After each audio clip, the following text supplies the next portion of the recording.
utilizado para el estudio presentado. Marichela Vargas había dicho que la historia de vida no es lo más adecuado en estos casos traumáticos. ¿Qué opina usted? Bueno, efectivamente son historias de vida.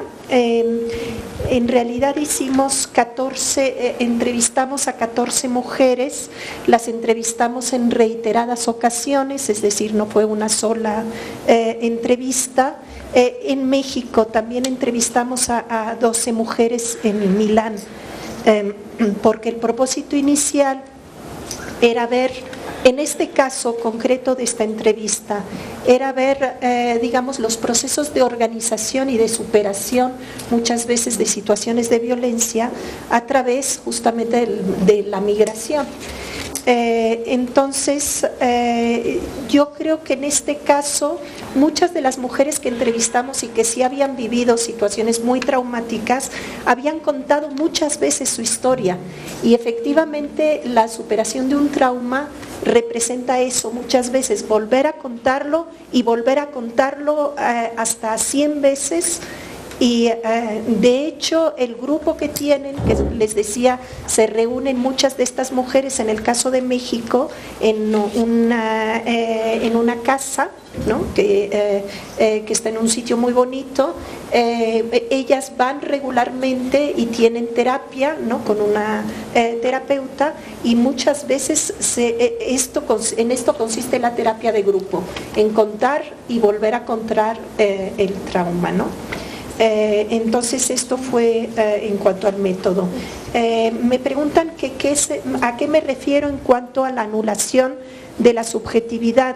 En realidad esto tiene que ver con la agencia, que la noción de agencia, el concepto de agencia, lo asociamos muchas veces desde el punto de vista más psicológico a la resiliencia, y desde un punto de vista más sociológico a la agencia, ¿no? Es decir, a la capacidad también de resistencia y de respuesta frente a situaciones de violencia, de trauma, de crisis, etcétera. Entonces, digamos, en el caso del desaparecido, de las desapariciones forzadas, es evidente que es, digamos, transformar a la persona en víctima e incluso anular su propia identidad. Ni siquiera se le reconoce el derecho a tener una tumba, ¿no? Y a decir, aquí está esta persona y puedo venir a hacer duelo en esta tumba. Pero en el caso de víctimas, digamos, de trata, víctimas de violencia sexual repetida, ¿no? O víctimas de situaciones de crisis graves, también nos encontramos con estas situaciones en las que muchas veces hay una anulación de la capacidad de respuesta. Y por eso decía, yo no encuentro espacio para la resiliencia en muchos de los casos que entrevistamos, ¿no? Y sobre todo en los casos que no entrevistamos, pero que sí conocemos, o por lo menos que conozco, ¿no? A partir de estar viendo la situación, por ejemplo, de los hijos de Mariana, particularmente del mayor. Ahí sí no hay efectivamente condiciones para el relato de vida, y no hay condiciones tampoco para la resistencia.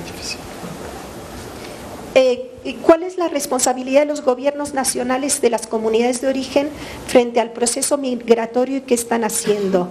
En el caso de los países centroamericanos y Colombia, para contrarrestar los efectos negativos de la migración. Bueno, realmente no están haciendo. En el caso de El Salvador, que es el caso que yo estaba mencionando, muchas veces lo reconocen los propios funcionarios salvadoreños. La migración se ha vuelto, digamos, la principal exportación del Salvador es la mano de obra.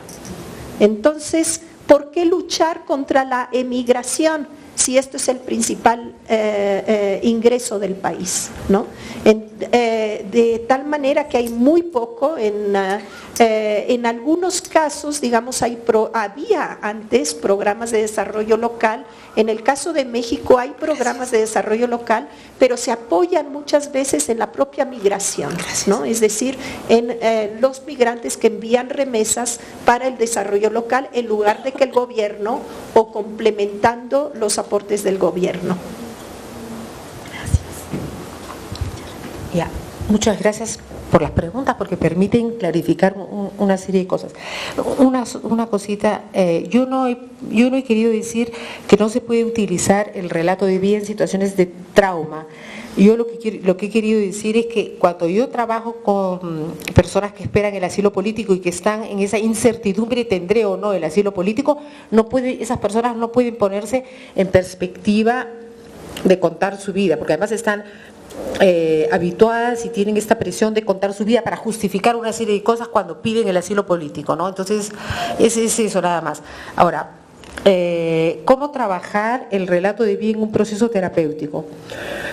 En mi experiencia personal, porque yo tengo también una práctica privada, el relato de vida en realidad es un proceso, es un momento, en mi práctica al menos, preliminar a un proceso terapéutico. Cuando hay una demanda terapéutica en general, un trabajo de historia de vida que en nuestro dispositivo es muy sistemático, que tiene etapas, ¿no? Relato de vida, desconstrucción, proyección al futuro, es un dispositivo muy sistemático, y cuando una persona viene con una demanda terapéutica, generalmente no es suficiente, generalmente se necesita trabajar a otro nivel con lo que la persona trae cada día, ¿no? Entonces, es un proceso preliminar. Dicho esto, todo depende también de qué es lo que la persona va a hacer. A veces la persona hace mucho solamente con el dispositivo. En la inexistencia o inoperancia de la temporalidad, ¿cómo podría trabajarse clínicamente para sostener al paciente? Esa es una pregunta interesante, por supuesto, como la otra, pero depende. La cuestión es que cuando la temporalidad está en peligro, es muy complicado trabajar en historias de vida, solo si se trata justamente de restaurar esta dimensión temporal. ¿Cómo trabajar clínicamente para sostener al paciente? Hay tantas teorías, tantos métodos en psicoterapia, tantos tipos de psicoterapia, que depende de la orientación de la persona. En el caso, mi equipo en MONS, en el caso del trabajo que hacemos con personas que piden el asilo político, el trabajo clínico es un trabajo que es también social, no es cualquier trabajo clínico, es un trabajo donde hay mucho sostén. Sobre todo se trata de construir vínculo. El vínculo es muy importante, y hay un trabajo, no es un trabajo de ninguna neutralidad, de ninguna abstinencia, es un trabajo mucho más social, donde yo voy a llamar, por ejemplo, al abogado, voy a llamar al asistente social, no hay un encuadre tan rígido. Si la persona, al recorrer su vida, llega a un momento traumático, ¿se remite a otro profesional o cómo se tramita? Digamos que si la persona llega a un momento traumático, pero que puede hablar del evento traumático, no hay ningún problema. Si la persona descompensa de una manera de otra y que un profesional que no es terapeuta se confronta a una reviviscencia del evento traumático, sí, yo pienso que lo más indicado es enviarla y sugerirle, ¿no?, ver si no puede ser acompañada de otra manera y comenzar un proceso terapéutico. No siempre es posible, ¿no? No siempre es posible, pero es en general lo indicado. ¿No sería interesante, posible, tal vez necesario, hacer a veces historias de vida en grupo cuando los miembros comparten experiencias de migración y violencia? Absolutamente, absolutamente. Lo que pasa es que yo, como no tenía mucho tiempo, yo no he hecho esta especificación. El relato de vida puede hacerse en situación individual o puede hacerse en grupo, y la tradición en realidad es en grupo. En individual se hace muy recientemente, se hacía sobre todo en grupo, y sí, porque hay un reconocimiento también, hay una confrontación, hay una solidaridad, hay un compartir una experiencia, sí, como Jacques Roisin, ¿no? Sí, por supuesto. ¿Por qué no se puede hablar de un efecto terapéutico en los relatos. Sí, se puede hablar de un efecto terapéutico. Es más, los efectos que a veces observamos son absolutamente terapéuticos, pero no es lo mismo hablar de efectos terapéuticos que de terapia. Yo lo que quería decir es que el contrato no es un contrato terapéutico, no estamos en una terapia, pero los efectos son muchas veces terapéuticos. Pero, por ejemplo, hacer cosas que no tienen nada que ver incluso con la palabra, o no sé, correr es también terapéutico, puede ser terapéutico, pero no es una terapia. Es lo que quiero decir, ¿no? Es esta distinción, y no es solamente por una cuestión de depuración lingüística, ¿no? Como alguien lo decía, es poder nombrar las cosas, ¿no? ¿Qué es lo que estamos haciendo? Y por eso es importante diferenciar entre efecto terapéutico y lo que es una terapia, que no es realmente una terapia, ¿no? ¿Cuán factible es utilizar este tipo de metodología en el abordaje con estudiantes víctimas de abuso escolar u otro hecho de vulneración de derechos? Sí. Creo que es factible,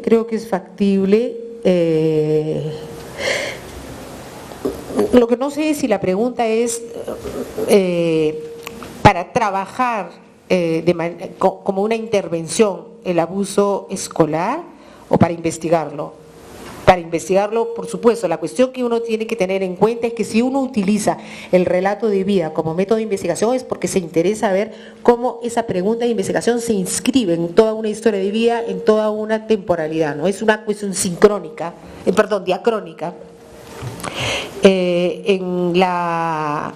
En el caso de la intervención depende. Lo que pasa es que el abuso, esos son problemas sociales, no son problemas individuales. Entonces hay que pensar en un dispositivo que tome en cuenta la dimensión social del problema, ¿no? Y no solamente la dimensión individual. Algo sobre los relatos de vida con jóvenes. ¿Qué puedo decir de los relatos de vida con jóvenes? Yo tengo menos experiencia, o mejor dicho, no tengo experiencia con jóvenes. Yo tengo experiencia con adultos jóvenes a partir de 20 años y con adultos y con personas mayores y con ancianos incluso. Hay personas que trabajan con jóvenes. Se dice a veces que con niños es más difícil o con jóvenes adolescentes es más difícil porque su posicionamiento en primera persona es más complicado, ¿no? Pero sí, no tengo nada específico que decir sobre el trabajo con jóvenes. La cuestión es que así, a veces lo que es interesante con jóvenes, sobre todo con jóvenes que no son jóvenes adultos, que son más bien jóvenes antes de los 18 años, 17 años, lo que es interesante es utilizar muchos soportes, ¿no? Como fotos, mapas, líneas de vida, y no solamente trabajar con la palabra. Una cosa que también se hace con adultos, ¿no? En general, cuando se utiliza esta metodología, se utiliza el árbol genealógico, se utiliza la historia de vida. Tuvimos un proyecto en un momento con menores no acompañados que llegaban. No lo hicimos porque no tuvimos los subsidios, pero nuestro proyecto era utilizar, por ejemplo, mapas en que la persona pudiera identificar, ver en un mapa cómo había atravesado desde su país de origen hasta Bélgica. Entonces esa es la idea, creo que es utilizar a veces también soportes más lúdicos. Ya, eso se lo dejo a ti. ¿Puedes comenzar? No, es que acá hay una pregunta que es interesantísima, pero que en realidad es muy difícil. Para Marichela y para Tomás, ¿podrían discutir un poco sus opiniones respecto al conocimiento y reconocimiento del otro? Es tan enorme como pregunta, no sé qué piensa Tomás, pero no sé, la cuestión es que creo... Sí, me encantaría discutir eso contigo, pero no sé si es el momento, tomaría tanto tiempo, pero en fin... Bueno, gracias, Marichela.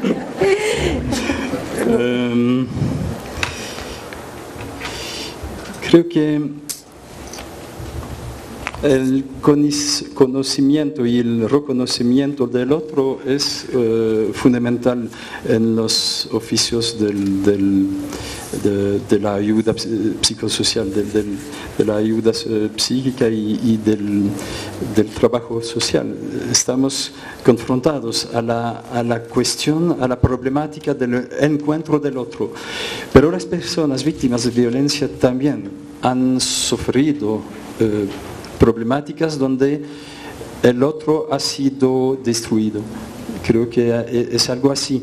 Entonces hay que reconocer la presencia del otro que irrita, que puede ser una fuerza de oposición también. No es fácil el encuentro del otro. Creo que hay que encontrar el otro y también el otro en sí.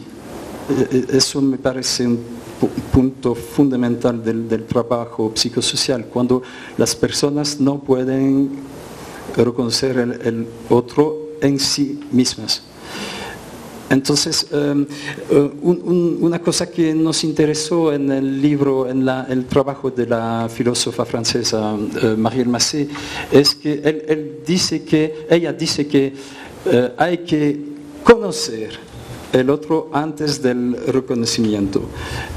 Hay un trabajo de conocimiento, considerar el otro, ver cómo el otro organiza su forma de vida. Por ejemplo, en situaciones muy violentas, muy destruidas, situaciones de relaciones sociales destructuradas, hay siempre formas de vida que se construyen y hay que considerar esas formas. No sé, sí. Marichela, ¿qué te parece? Estoy de acuerdo contigo. Sí, absolutamente.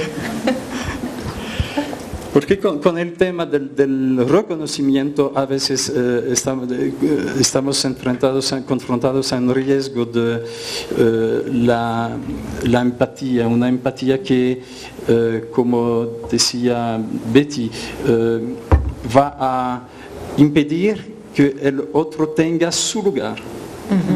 Entonces estamos en un reconocimiento mutuo, pero el otro pierde su lugar. Entonces hay una posición ética fuerte que es importante considerar.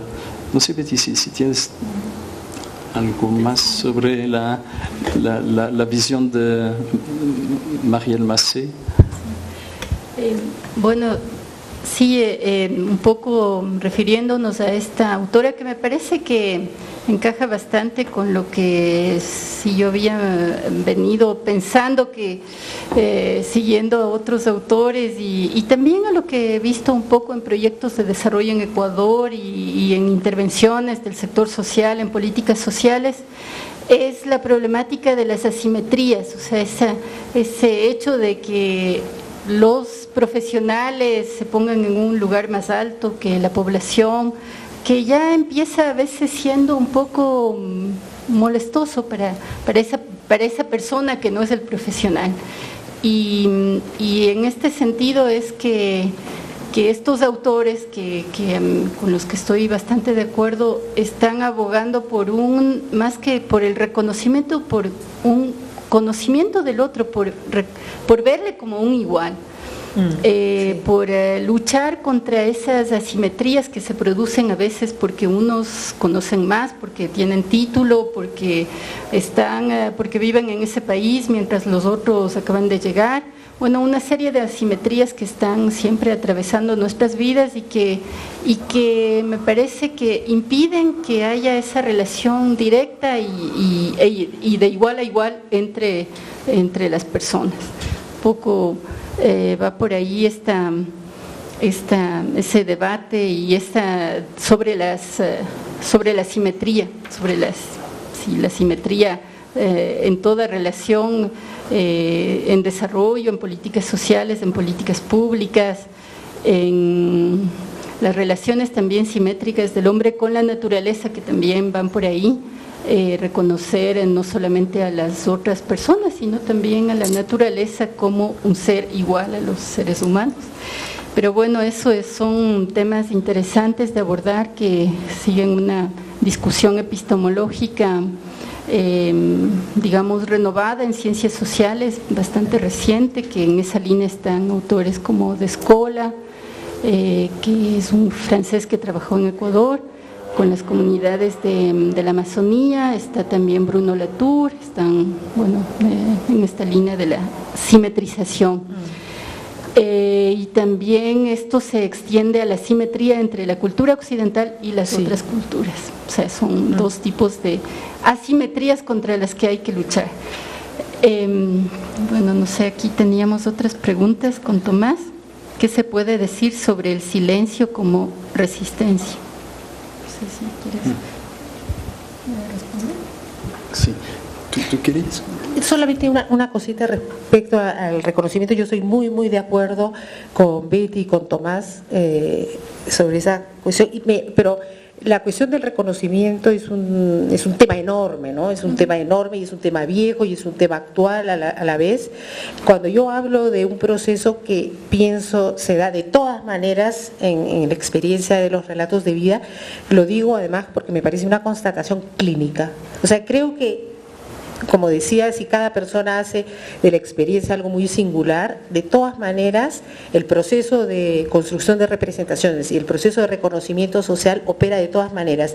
Y la gente lo dice, porque nosotros hacemos un seguimiento y vemos a las personas 6 meses, 1 año después, y prácticamente todo el mundo dice que si algo ha cambiado en su manera de ver las cosas, o en su vida, o en su identidad, o en su cabeza, es porque se han sentido reconocidas. Es o sea, lo digo como no solo como una cuestión teórica, sino como una constatación clínica. Sí, estoy de acuerdo. Diría también que el reconocimiento es un punto de partida, es un punto de partida más do que un punto de llegada. Exacto, es un punto de partida. Es una condición fundamental de la acogida, la hospitalidad y el reconocimiento del otro como ser humano igual. Pero no es un reconocimiento imaginario solamente, es una práctica de acogida del otro como otro. Y también, gracias por la pregunta sobre el silencio. También es una pregunta muy difícil. ¿Qué se puede decir sobre el silencio como resistencia? Soy interviniente en una clínica del trabajo donde atendemos personas que tienen dificultades en el trabajo, por ejemplo, el caso del burnout.